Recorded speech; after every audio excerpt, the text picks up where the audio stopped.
नमस्कार। परम coaching academy में आपका स्वागत है। आज हम लोग वैदिक सभ्यता के अंतर्गत ऋग्वेद के बारे में अध्ययन करेंगे। ऋग्वेद के आद्यता को होत्र कहा जाता है। आद्यता का मतलब ये होता है जो ऋग्वेद के मंत्रों का उच्चारण करता है उसी को आद्यता कहते हैं। आगे चलकर हम अलग अलग आद्यता को पढ़ेंगे। होत, उद्गात, अर्घ, ब्रह्म।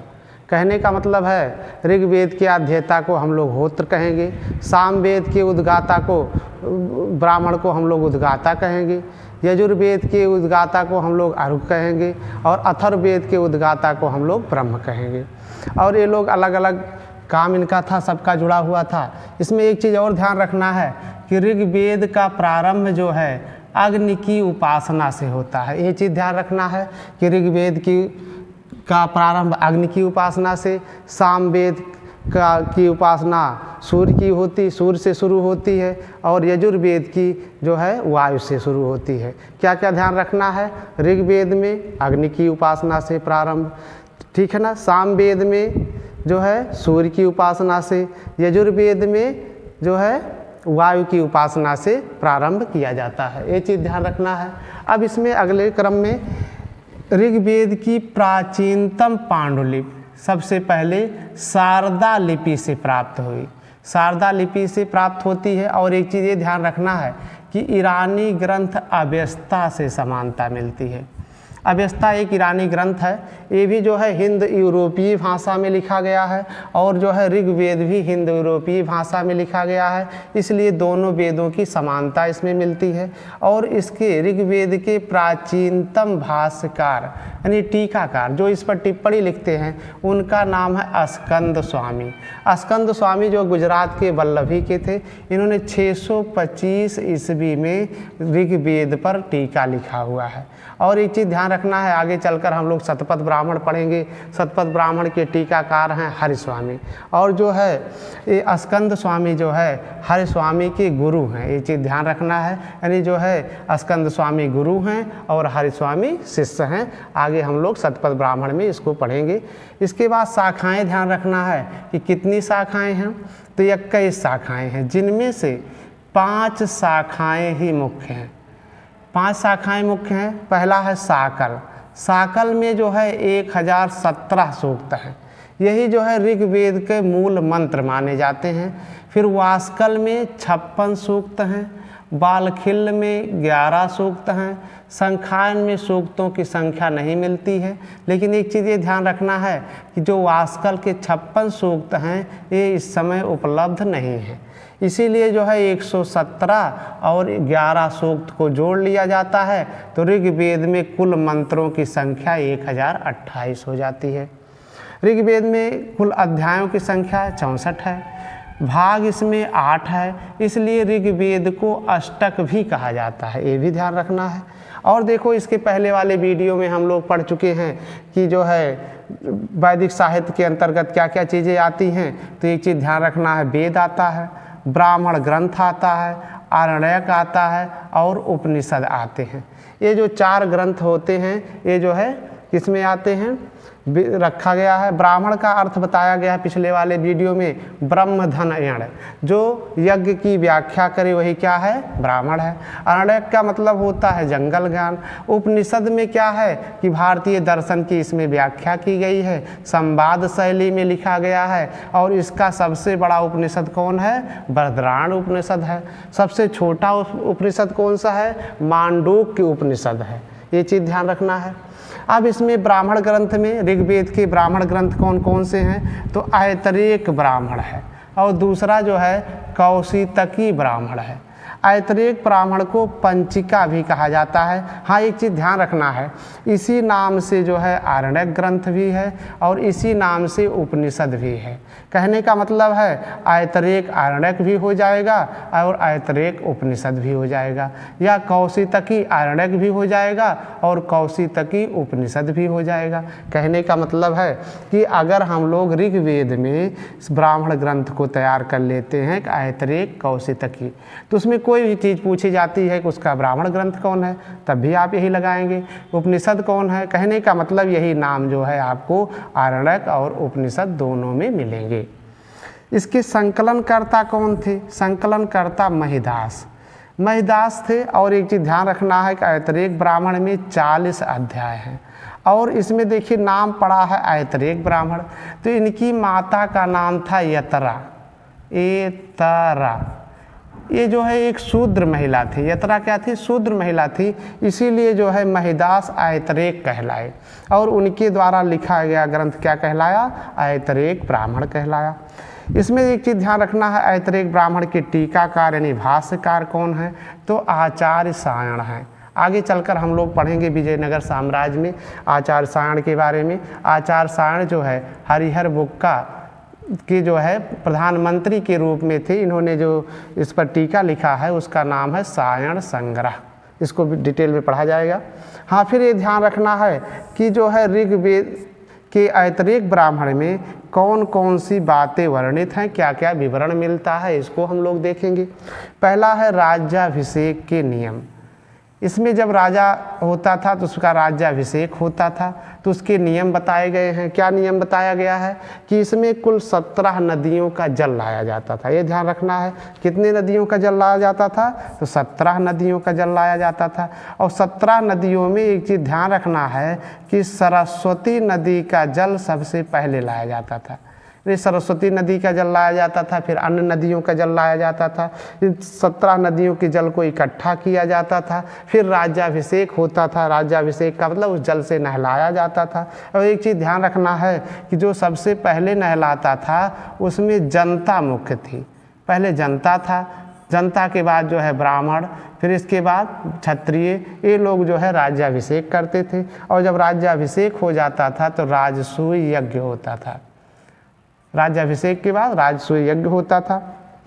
ये मिला है, विधान मिलता है। सोम यज्ञ, सोम यज्ञ का विवरण भी इसमें मिलता है। आगे चलकर आपको बढ़ाया जाएगा यज्ञों के बारे में, तमाम यज्ञों की चर्चा की जाएगी डिटेल में। सोम यज्ञ में सोम की आहुति दी जाती है। ये बहुत इम्पॉर्टेंट है। यंत्र महाभिषेक यज्ञ जो है पूछा गया है कि यंत्र महाभिषेक यज्ञ का विवरण किस में मिलता है? तो ऐतरेय ब्राह्मण में मिलता है। ये ध्यान रखना है। और क्या ध्यान रखना है कि राज्य एवं राजा की उत्पत्ति का सिद्धांत, इसमें बताया गया है कि राज्य कैसे उत्पत्ति हुई, ठीक है ना, इसका सिद्धांत, राजा की उत्पत्ति का सिद्धांत और चतुर्युग का वर्णन भी ऐतरेय ब्राह्मण में मिलता है। चतुर्युग का वर्णन का मतलब है जैसे सतयुग, सतयुग के बाद त्रेता, द्वापर, कलयुग, इन 4 युग का वर्णन जो है ऐतरेय ब्राह्मण में मिलता है। सतयुग में राजा हरिश्चंद्र का जिक्र होता है, त्रेता में श्री रामचंद्र का जिक्र होता है, द्वापर में श्री कृष्ण जी का जिक्र होता है, कलयुग में अभी अवतार कल्कि का अवतार माना गया है, इसमें जो है चतुर्युग का वर्णन है। और एक चीज़ ध्यान रखना है, समुद्र का उल्लेख इसमें मिलता है। और एक चीज़ इसमें मिलता है कि अतिथि सत्कार ही सबसे बड़ा यज्ञ है। क्या कहा गया है ऐतरेय ब्राह्मण में? अतिथि सत्कार ही सबसे बड़ा यज्ञ है। और तमाम बातें ऐतरेय ब्राह्मण में दर्ज की गई हैं। इसमें कहा गया संघर्ष के 3 कारण होते हैं। पहला कारण क्या होता है? जर, जोरू, जमीन। जर का मतलब धन से है, जोरू का मतलब पत्नी से है और जमीन का मतलब अचल संपत्ति से है। यही 3 मुख्य कारण होते हैं जो संघर्ष का मेन कारण बनता है। कौशितकी ब्राह्मण या संखायन ब्राह्मण। कौशितकी ब्राह्मण के संकलनकर्ता संखायन थे।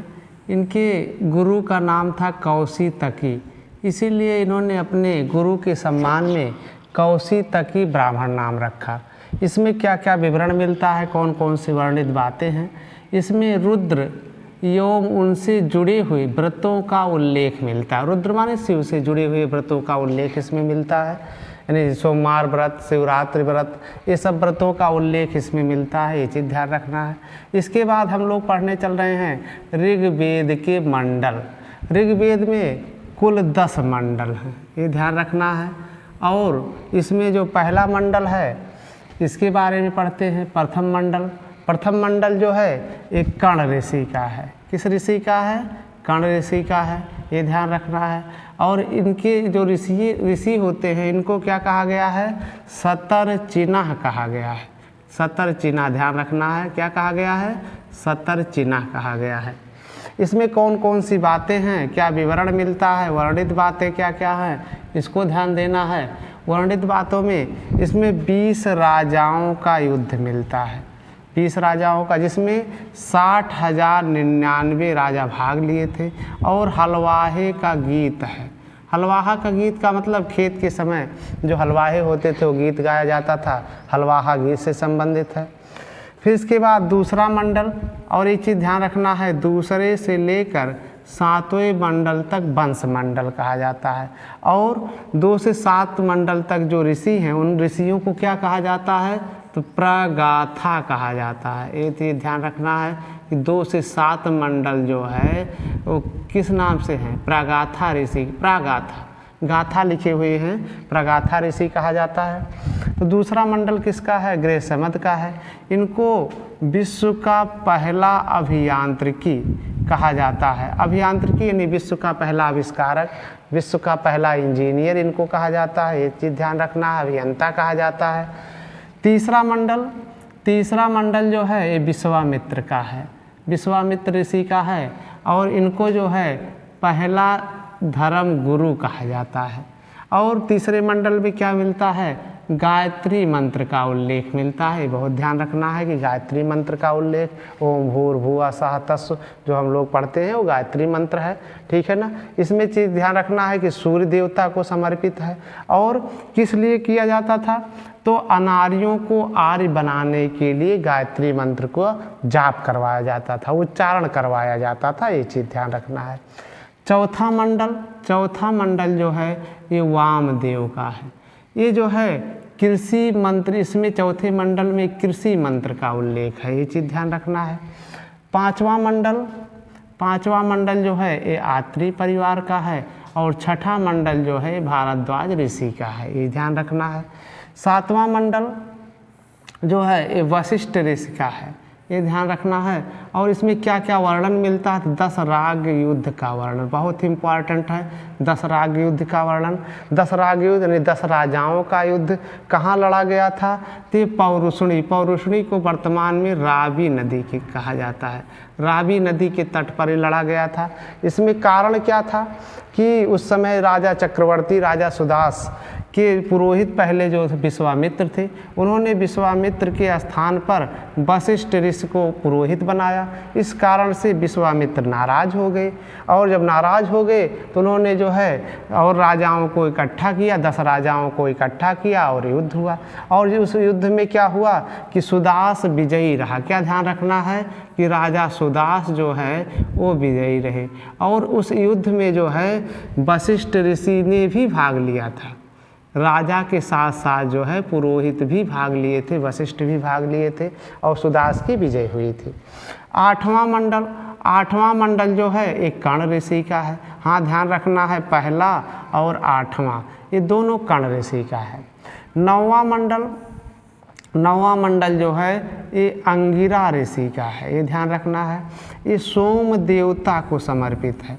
सोम एक मादक पदार्थ, पेय पदार्थ होता है और ये हिमालय के मूजवंत पर्वत पर मिलता है। ये चीज़ ध्यान रखना है, कहाँ पर मिलता है, हिमालय के मूजवंत पर्वत पर मिलता है। और उसको जो है एफ्रेडा वनस्पति से तुलना की गई है। एक वनस्पति है उसका नाम है एफ्रेडा, ये ध्यान रखना है कि एफ्रेडा वनस्पति से इसकी तुलना की गई है, ठीक है ना। और सोम यज्ञ में भी सोम की आहुति दी जाती है, यज्ञ विधान में आगे चलकर इसको हम लोग पढ़ाएंगे। 10वां मंडल जो है, 10वां मंडल को महासूक्ता कहा गया है।